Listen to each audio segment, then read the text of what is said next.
چونکہ بدر کے زخم ابھی تازہ تھے۔ جنگ بدر 2 ہجری اور جنگ احد 3 ہجری، 1 سال کے بعد ہی پھر نمبر آ گیا،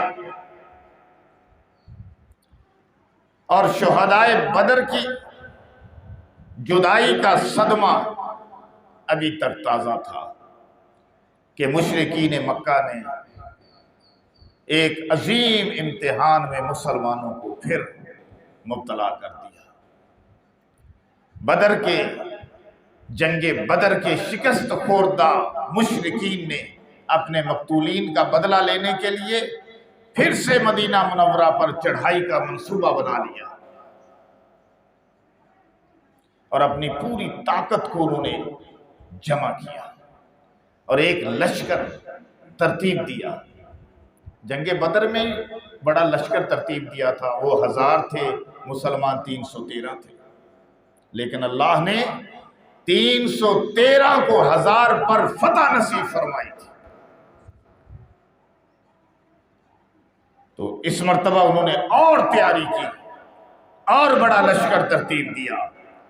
اس لشکر میں پھر ان کے جنگجوؤں کو غصہ دلانے کے لیے، اشتعال پیدا کرنے کے لیے، ان کی جرأت کو قائم رکھنے کے لیے پیچھے عورتوں کا بھی بندوبست کیا تھا۔ یہ بات تھی، اور ان کو اشتعال دلانے کے لیے کہ جنگ بدر میں جو ان کے مارے گئے تھے کفار مشرکین کے، وہ ان کو یاد دلاتے رہے، گیت گاتے رہے، نغمے گاتے رہے۔ یہ کفار کا پرانا طریقہ ہے۔ بھرپور تیاری کی، مکے کے سرداروں کی عورتیں ساتھ آئیں، کیونکہ عرب میں رواج تھا کہ جب عورتیں کسی جنگ میں شریک ہو جائیں تو پھر مردوں کا میدان سے بھاگنا ممکن نہیں رہتا۔ اگر کوئی بھاگے گا تو بے غیرت تصور کیا جاتا۔ اس لیے دنیائے کفر پوری تیاری اور قوت سے مدینہ پر حملہ آور ہو گئے۔ تھوڑی جی ایکو کٹا دی، تھوڑی۔ اور پھر انہوں نے کیا کیا؟ جبل احد پر آ کے پڑاؤ ڈال دیا۔ سرکار دو عالم صلی اللہ علیہ وسلم کو جب معلوم ہوا تو آپ نے اپنے جانثاروں سے، اپنے شیدائیوں سے، اپنے اصحاب سے، اپنے شاگردوں سے مشورہ کیا کہ دشمن جو ہے وہ پھر آ گیا ہے اور لڑائی کرنا چاہتا ہے، چنانچہ ہمیں کیا کرنا چاہیے؟ صحابہ کی رائے یہ تھی کہ جنگ مدینہ سے باہر جا کر لڑی جائے اور دشمن کو وہ عبرتناک شکست دی جائے کہ ہمیشہ یاد رکھے۔ چنانچہ حضرت امیر حمزہ نے فرمایا، والذی انزل علیک الکتاب لا اطعم اليوم طعاما حتی اجادلہم بسیفی خارج المدینہ۔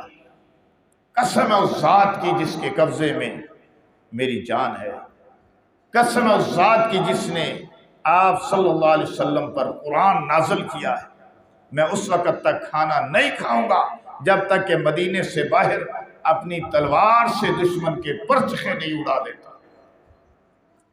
اسی طرح حضرت نعمان رضی اللہ تعالیٰ عنہ نے بیان دیا کہ اللہ کی قسم آپ ہمیں جنت سے محروم نہ فرمائے، اس ذات کی قسم جس نے آپ کو حقانیت کے ساتھ مبعوث کیا ہے، میں ضرور جنت میں جاؤں گا، کیونکہ میں گواہی دے چکا ہوں اشہد ان لا الہ الا اللہ واشہد ان محمدا عبدہ ورسولہ، اور میں یقین دلاتا ہوں میں کہ جنگ اور جہاد سے کبھی پیٹ پھیر کر نہیں بھاگوں گا۔ گرامی قدر سامعین کرام، سرکار دو عالم نے صحابہ کرام کے ان ایمان افروز جذبہ جہاد سے سرشار خیالات سن کر مدینے میں جہاد کرنے کا فیصلہ فرما لیا۔ آپ حجرہ میں تشریف لے گئے، ابو بکر و عمر بھی ساتھ حجرہ میں تشریف لے گئے اور نبی رحمت نبی دو عالم صلی اللہ علیہ وسلم زرہ پہن کر حجرے سے باہر تشریف لے آئے۔ لشکر اسلام کو احد کی طرف روانگی کا حکم ارشاد فرما دیا۔ چشم فلک نے آج تک یہ نظارہ کبھی نہیں دیکھا، عشق و محبت اور قربانی کی بے مثال مثالیں تو ملتی ہیں، لازوال قربانی کی مثالیں تو ملتی ہیں، مگر میدان احد میں صحابہ نے جس قربانی جس ایثار کا مظاہرہ کیا اس کی مثال چراغ رخ زیبا لے کر بھی ڈھونڈے تو نہیں ملے گی۔ ایسی مثالیں قائم کی۔ معلوم ہوتا ہے کہ صحابہ کرام اپنی جان، اپنی اولاد، اپنا مال حضور علیہ السلام کے لیے ہتھیلی پہ رکھ کر پھرا کرتے تھے کہ جب بھی آپ کو ضرورت ہو حکم کرنا آپ کا کام ہے، جان پہ کھیل جانا ہمارا کام ہے۔ سرکار دو عالم صلی اللہ علیہ وسلم کی آواز میدان احد میں گونج اٹھتی ہے، من یاخذ ھذا السیف بحقہ۔ آپ نے تلوار ہوا میں لہرا کر ارشاد فرمایا، اس تلوار کا حق کون ادا کرے گا؟ پہلا کام یہ ہوا کہ حضور نے ایک تلوار ہوا میں لہرائی اور فرمایا اس کا حق کون ادا کرے گا؟ حضور علیہ السلام کا یہ ارشاد سن کر تمام صحابہ کے دل میں ایک ولولہ پیدا ہو گیا کہ اس تلوار کو حاصل کر کے اس کا حق ادا کریں۔ چنانچہ تمام صحابہ کرام اس ارشاد کو سن کر کھڑے ہو گئے، مگر آج جس کو یہ سعادت میسر آنی تھی، جس کا ستارہ فرش عرش پہ چمکنا تھا، وہ تھے ابو دجانہ رضی اللہ تعالی عنہ۔ ابو دجانہ نے عرض کیا، یا رسول اللہ صلی اللہ علیہ وسلم، پہلے یہ ارشاد فرمائیے کہ اس تلوار کے حق سے کیا مراد ہے؟ مطلب کیا؟ ذرا سمجھا دیجئے۔ حضور علیہ السلام نے ارشاد فرمایا، اس کا حق یہ ہے کہ اس سے دشمنوں کو اتنا مارو کہ یہ تلوار ٹیڑھی ہو جائے۔ یہ اس کا حق ہے کہ اس کے دشمنوں کو اس سے مارنا ہے، اتنا مارنا ہے کہ تلوار ٹیڑھی ہو جائے۔ ابو دجانہ نے عرض کیا، یا رسول اللہ صلی اللہ علیہ وسلم، پھر تو یہ تلوار میں ہی لوں گا۔ ابو دجانہ بڑے بہادر، دلیر، لڑائی کے بہتر سے بہتر ترکیبیں جاننے والے، جنگ میں شرکت کے وقت ان کا طریقہ یہ ہوتا تھا کہ سرخ رنگ کی پٹی جیب سے نکال پر سر پر باندھ لیتے تھے۔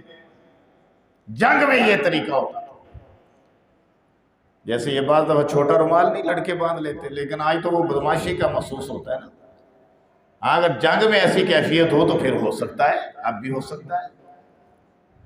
ہوں تے اپنا منڈا ایج کر کے رومال باندھ لوے تے اپنے لا بندے دے پترا، یہ تو بدماش بننا ہے، شریف بن۔